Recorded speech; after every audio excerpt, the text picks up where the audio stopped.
Hi everyone, thank you for joining us today. We're so excited to share our capstone project for this summer. Our topic is about AI integration in financial customer service, a system thinking investigation into how AI is shaping and reshaping the way financial institutions interact with their clients. We begin by asking us about why does this topic matter? So AI is rapidly transforming the financial services industry, like streamlining operation, increasing efficiency, and then something like that. But there's a delicate balance between efficiency and empathy. So customers want quick answers, but they also value trust, privacy, and the ability to talk about to a real person that need it.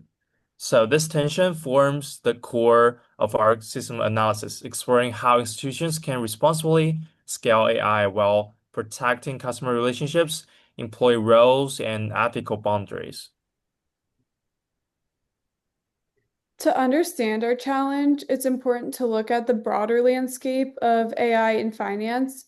So, right now, the global market for AI in financial services is worth over 13 billion and it's growing fast. Nearly 80% of large banks are already using some form of AI-based customer service, whether that's chatbots, fraud detection, or virtual assistants. And we're also witnessing a historical shift in how customer service is delivered. So we've moved from in-person tellers to phone support to AI chatbots, and now to intelligent co-pilots that can assist employees behind the scenes. This shift is driven by efficiency, but also raises new questions about trust, data privacy, and how human relationships are maintained in this digital world. For our research, we used three main methods. So, first, we conducted a literature review, analyzing industry reports and academic articles to support the broader trends shaping AI in financial customer service. Second, I actually conducted some interviews with professionals during my internship at Citibank. In these one-on-one conversations, as well as employee teach-ins I attended, gave me real-world insight into how AI is used internally, how data privacy is managed, and where the system still needs improvement.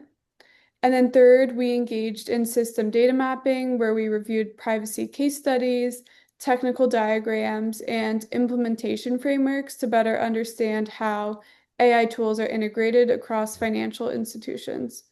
This mixed method approach helped us see both the big picture and the day-to-day challenges of AI integration from inside the system. So after we gather information from different sources, we use system apps to systematically review them. So one of the first things we want to understand is who are involved in this issue. So if you look at the finance companies at the center of the diagram, we identify six different stakeholder groups, ranging from customers, company compositions, industry collaborators, AI ethic researchers, government agencies, and very importantly, AI solutions providers. Well, among these six different stakeholder groups, we decided to focus on the experiences of the customers and make it as the center of our system app in this page. So in our system app, we identified four different kinds of interactions between the customers and the AI chatbots. And it ranges from three different aspects. The first two subsystems will be talking about the technical aspects about what's happening. And the second aspect is a social aspect, and the third aspect is the data privacy aspect. Well, for the first thing, the subsystem one is technically there are two kinds of chat interaction. The first is a regular one, just like when we talk to ChatGPT or if we talk to a chatbot and in a customer services, you will have a reinforcement effect.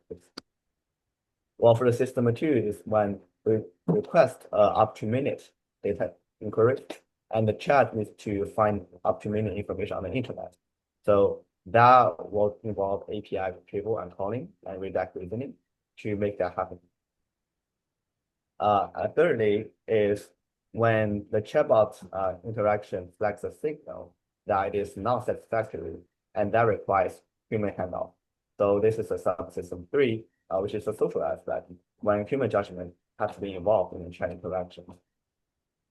in some system of four is when sensitive data inquiry is involved, and the system identified that this query of data is sensitive, and that triggers the access control enforcement, privacy assessment, and that leads to eventually either denial of the access to the data or a permitted response. And all of the first systems will have audit log entry to prepare for the later training of the chatbot as well. Okay, so here's our causes diagram. At the center of it is the core problem. While AI is being integrated quickly, it often raises concerns about privacy, security, and trust. So on the left, we map the symptoms. Employees are cautious about using AI with sensitive data, and clients are unsure how their information is handled. These issues stem from deeper fears of data exposure and strict security protocols, as well as low public understanding of how AI actually works. And then on the right side, we explored causes. AI is often designed for speed and efficiency rather than secure handling of financial data. This is driven by industry pressure to adopt AI rapidly and the high cost of developing custom secure solutions. These challenges are made worse by unclear global regulations and uneven employee training on AI ethics. So, overall, this diagram helps us understand where trust breaks down and what forces are shaping the current state of AI in finance. Next, we have our iceberg model. This diagram allows us to see the different layers of the problem within AI and financial customer service. At the surface, we can see customer frustration and basic service issues. As you go underneath the surface, we see patterns like companies pushing AI for efficiency, but forgetting that personal connection. Um, as we dig deeper and go deeper down into the iceberg diagram, we see that these system problems show up frequently. There's problems like privacy laws, high costs, and companies focusing on saving time rather than that kind of personal connection. At the very bottom of this diagram, it's kind of about mindsets like faster is always better and customers will accept AI no matter what. Kind of like Mary mentioned, where it's a very industry driven thing to kind of adapt to this AI model in finance. So this diagram helps us see it's not just service issues, but it's very systematic and mindset driven.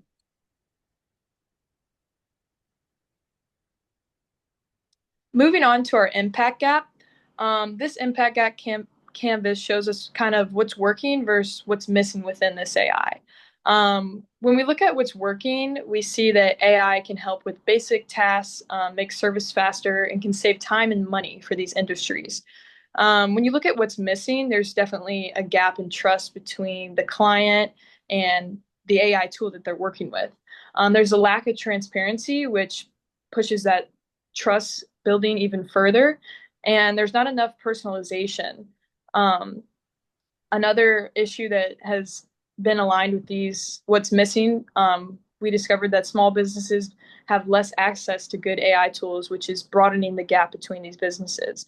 And clients often feel disconnected because of that lack of personalization. The big takeaway from this impact gap is that there's an opportunity to design AI that's more trustworthy, clear, and human centered.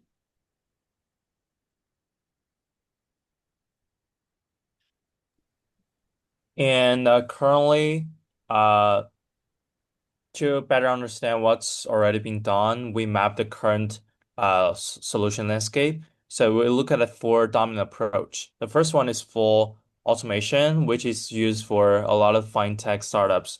It offers lower cost and consistent availability. And the second is the hybrid one, which just involve human in the loop in the system. It's widely adopted by those larger banks like Citi and JP Morgan. It just blend AI with human judgment. And the third one is the strict regulatory compliance model. Particularly in the EU, prioritize the privacy and the legal safeguards. However, those often load down the involved innovation due to the high compliance cost. And finally, it's about the AI ethics and risk frameworks. It's just pushed by those early adopters, and throughout leaders aim to just make sure fairness and transparency. And in terms of the gaps and leverage points, based on our analysis, we just identified four key gaps. Um, so the first one is the data standardization. AI is only as good as the data is trained on. So consistent data just reduce the performance. And the second is about the joint public-private AI as export. So governance should be collaborative, and cross-sector boards could provide more ethical guidance and oversight. And the third one is employee upskilling and reskilling programs. So AI shouldn't replace humans. It should instead augment them. So by reskilling the customer service staff, the banks can just transition the workers into more valuable roles. And finally, we just found that it's about the transparent client communication on the AI use. So the customer should know when and how the AI is being used. Clear and transparent messaging should be built on the trust. So overall, we have the following key insights and lessons learned after we systematically collect the data and looking at them with different kinds of visualizations. Well, the first thing is the importance of balance efficiency with trust. We learned that from the iceberg model that the mindset are sometimes behind the perpetuating factor of this system problem. And the second thing is the need for clear data governance to avoid privacy risk and AI hallucinations. Clearly, there needs to be a stronger private public partnership to have regulations in place for AI. And the third thing is that human empathy remains irreplaceable, and that's just true. And the lastly but not least is the collaboration across different stakeholders can make this a systemic issue, which is wicked, more approachable to all different stakeholders. Moving forward, the actionable takeaways that we came up with was financial institutions should prioritize hybrid models. We also talked about how policymakers need to enforce transparent AI practices. Along with that, we have that customers need clear education on AI interactions prior to these problems occurring. And then we talked about continuous employee training is critical when talking about AI in customer service.